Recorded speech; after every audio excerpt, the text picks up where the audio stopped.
Un texte paru dans la presse. Actualité.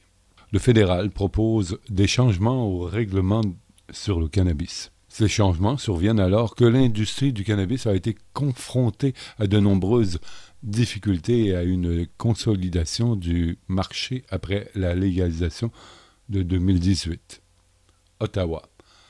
Le gouvernement fédéral propose une série de changements à la réglementation sur le cannabis dans le but de faire des économies. Mise à jour le 7 juin. La presse canadienne.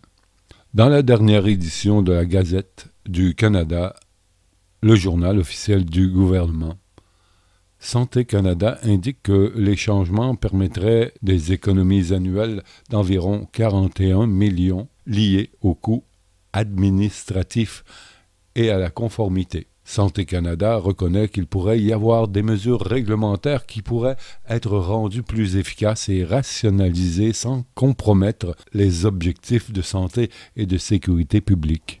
Les changements proposés vont de la possibilité que les couvercles et les contenants des produits à base de cannabis soient de couleurs différentes à la fin de l'obligation qu'ont les producteurs de fournir des copies papier des fiches d'information aux détaillants. Les producteurs pourraient également emballer plusieurs produits ensemble tant que l'emballage reste inférieur à la limite de 30 grammes et que les produits qu'il contient répondent également aux exigences d'emballage. Les producteurs pourraient ainsi vendre de plus grandes quantités de produits comestibles dans un seul emballage extérieur.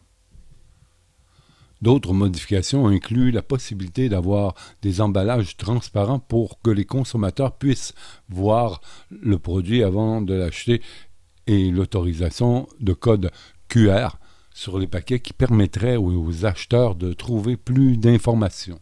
Les producteurs ne sont toujours pas autorisés à mettre des images ou des informations sur l'emballage, mais les règles seraient assouplies pour permettre l'ajout si d'autres législations l'exigent, comme pour l'icône du recyclage.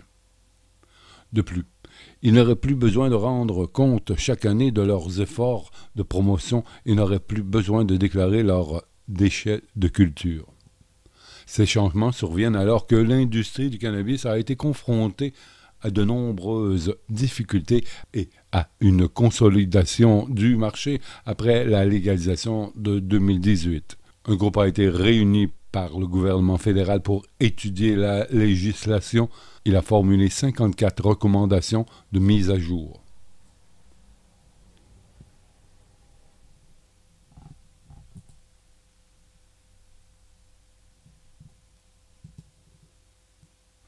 Actualité.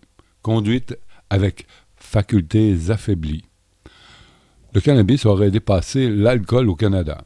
Des chercheurs de la Colombie-Britannique étudient le cannabis et l'alcool dans le sang depuis 2012.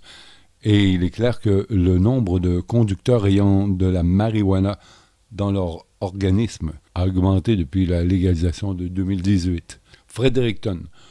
Une analyse menée sur 6 ans auprès de plus de 10 000 conducteurs canadiens impliqués dans des collisions automobiles suggère que le cannabis a devancé l'alcool en tant que substance affaiblissant les facultés les plus couramment détectées lors d'analyses sanguines après un accident. Publié le 24 juin, un texte de Ina Alam, la presse canadienne.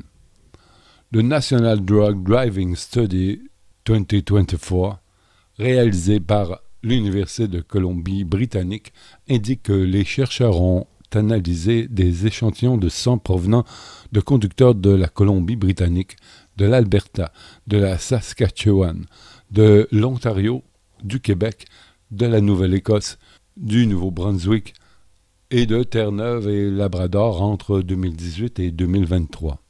Ils ont constaté que 54% des conducteurs blessés avaient été déclarés positifs à au moins une substance affaiblissant les facultés, et parmi ce groupe, 16,6% avaient du cannabis dans leur sang, tandis que 16% avaient de l'alcool.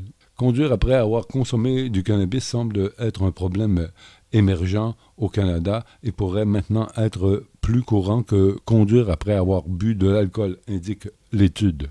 Cependant, étant donné le risque très élevé d'accidents associés à l'alcool et le fait que la plupart des conducteurs positifs au cannabis avaient de faibles niveaux de THC, la substance active du cannabis, on peut conclure que conduire après avoir bu demeure un problème plus important au Canada. L'étude a également révélé que le Canada atlantique était en tête du pays en ce qui a trait à la proportion de conducteurs blessés plus susceptibles d'avoir consommé du cannabis. Parmi les 624 conducteurs blessés de la Nouvelle-Écosse, du Nouveau-Brunswick et de Terre-Neuve et Labrador qui ont été testés au cours de la période d'étude, 26% des conducteurs ont été déclarés positifs au cannabis, tandis que 22% ont été déclarés positifs à l'alcool. Dans l'ensemble, 70% avaient consommé soit de la drogue ou de l'alcool, ce qui est également supérieur à la moyenne nationale. L'auteur principal, le Dr Jeff Brumbacher, qui travaille au département de médecine d'urgence de l'Université de la Colombie-Britannique, a déclaré que la prévalence globale de la conduite avec faculté affaiblie dans le Canada atlantique était un des résultats importants. C'est la chose la plus frappante, a-t-il souligné. Je dirais que c'est un problème partout au pays, mais il semble être pire dans le Canada atlantique. Des chercheurs de la Colombie-Britannique étudient le cannabis et l'alcool dans le sang depuis 2012 et il est clair que le nombre de conducteurs ayant de la marijuana dans leur organisme a augmenté depuis la légalisation en 2018, a indiqué le Dr Brumbacher. L'étude indique que l'intoxication au cannabis provoque des déficits d'attention, ralentit le temps de réaction et altère des tâches telles que la capacité de suivi, comme rester dans une voie, ou la surveillance du compteur de vitesse. Cependant, M. Brumbacher précise que les consommateurs habituels de cannabis peuvent développer une tolérance à certains de ses effets. Justice et faits divers. Polynésie française. Guy Laliberté condamné à une amende pour détention et usage de cannabis. Papeete. Le richissime fondateur canadien du Cirque du Soleil, Guy Laliberté, a été condamné mardi à Papeete à une amende de 16 600 €, environ 24 700 $ canadiens, pour détention et usage de cannabis sur son atoll privé des Tuamotu en Polynésie française. Agence France Presse. Interrogé mardi par les magistrats à l'audience, Guy Laliberté a expliqué qu'il souffrait de douleurs chroniques qu'il soulageait grâce au THC actif du cannabis. « Je n'aime pas la fumée. Je fais des huiles et du miel et je les prends en effusion », a déclaré l'artiste et homme d'affaires, tout en précisant qu'il en consommait dans un but principalement médical, ce qui est légal au Canada, comme il l'a souligné. Le problème, c'est d'avoir donné des instructions dans un pays où la production, la consommation et l'usage sont formellement interdits. Le procureur Ian Asner.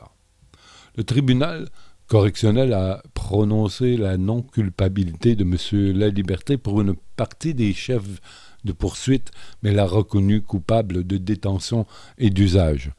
En 2019, l'un des employés de Nuncote Pipi, où Guy Laliberté a fait bâtir des bungalows de luxe, a été interpellé à Tahiti en possession de cannabis destiné à d'autres employés de cet atoll isolé. Sur le téléphone de cet employé, les gendarmes avaient découvert les photos d'un conteneur abritant 48 pieds de cannabis. Ce conteneur permettait des cultures de tout type et avait pour vocation, selon l'un des employés, d'assurer l'autonomie alimentaire de l'atoll. Les 48 plants avaient servi d'essai selon lui, mais la première récolte n'a pas eu lieu en raison de l'intervention des gendarmes. M. Laliberté était défendu par Maître Yves Piriou et l'avocat parisien Jean-Yves Le Borgne, qui ont plaidé la non-culpabilité. On a voulu se faire un millionnaire. Un citoyen lambda n'aurait pas eu le même traitement, a déploré Maître Piriou. Maître Le Borgne a estimé qu'aucun élément matériel ne prouvait la culpabilité de son client. Il est aussi revenu sur l'évolution de la légalisation dans divers pays comme l'Allemagne. Un jugement de condamnation ne peut jamais correspondre à une satisfaction. Le problème est de savoir quelles seront les conséquences pour lui de cette condamnation dans sa vie internationale. Maître Jean-Yves Le Borgne. Monsieur La Liberté se rend régulièrement aux États-Unis, pays très regardant sur le passif judiciaire des non-ressortissants qui souhaitent franchir ses frontières.